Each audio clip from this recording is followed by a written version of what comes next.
So I work in Scottish Government in the Scottish Global Health Coordination Unit, which was launched in June this year by the then Cabinet Secretary for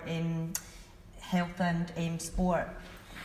So the programme aims to contribute to our wider Scottish Government international development strategy, and in particular the commitment to support capacity strengthening, but it's also about how we support and encourage NHS staff to participate in global health work, both here in Scotland and abroad. So one of the key things that we've been doing is trying to sort of like understand what is the NHS, what does the global health landscape look like, and we have been mapping health partnership work at an individual and more formal level. So we have looked at who is doing what, where people are doing it, where central support could have helped them, what are the key challenges around that, and starting to look at how do we start to measure the benefits from this work. So we will be publishing our health partnership database next week, and that will be our start of trying to pull together that landscape so that people can share and learn from each other. One of the other things that we've been doing is we've set up our Global Citizenship Champions Network, and that is a network of NHS staff who are actively involved in global health work. So there's around 170 staff across all different staff groups, including doctors, nurses, procurement specialists, technicians and retired colleagues who have already signed up. But as the programme starts to embed, we expect those numbers to increase. We've also, alongside that, established a people register, and that's for people who have an interest in getting involved in global health work, either from home or abroad. So we have about 130 staff who have signed up for that. So in terms of these new pieces of work going forward, then if the Global Health Coordination Unit can do anything to help in terms of accessing staff in any particular groups who are signed up to get involved, then that's something that we can help with. One of the other things that we've been doing as well is we're looking at how do we start to capture the organisational benefit and the mutual learning from this work, and we're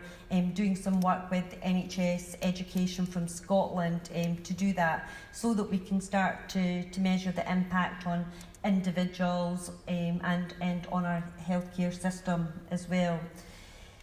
We've mentioned earlier about approaches to equipment and redundant and surplus equipment. So we're working with colleagues from medical physics, from procurement, to develop what would be a sort of start to end NHS Scotland approach to that look like. So in terms of, I think Jeremy, you mentioned about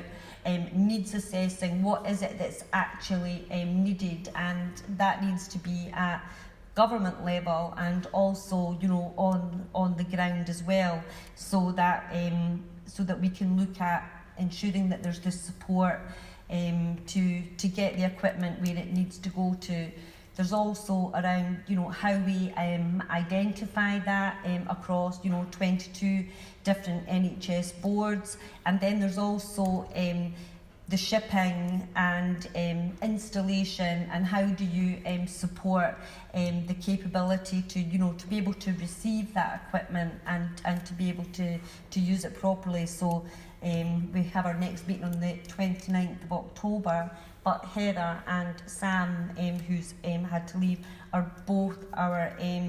one of our lead champions, so we're keeping them regularly updated about the work going forward. One of the other key pieces of work that we're taking forward is a medical emergency service needs assessment in Zambia, Central Province, and that's following on discussions that our international development colleagues have had with the Ministry of Health there. So that is going to be a very sort of specific piece of work that will look at the opportunities to develop a plan to take that forward, and that will be available by March 19. And probably the other key thing to highlight is that we are having our first national event on the 2nd of November, which is being hosted in collaboration with the Royal College of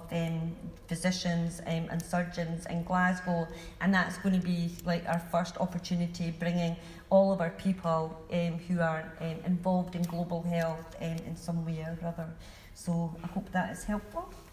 Give you a brief overview.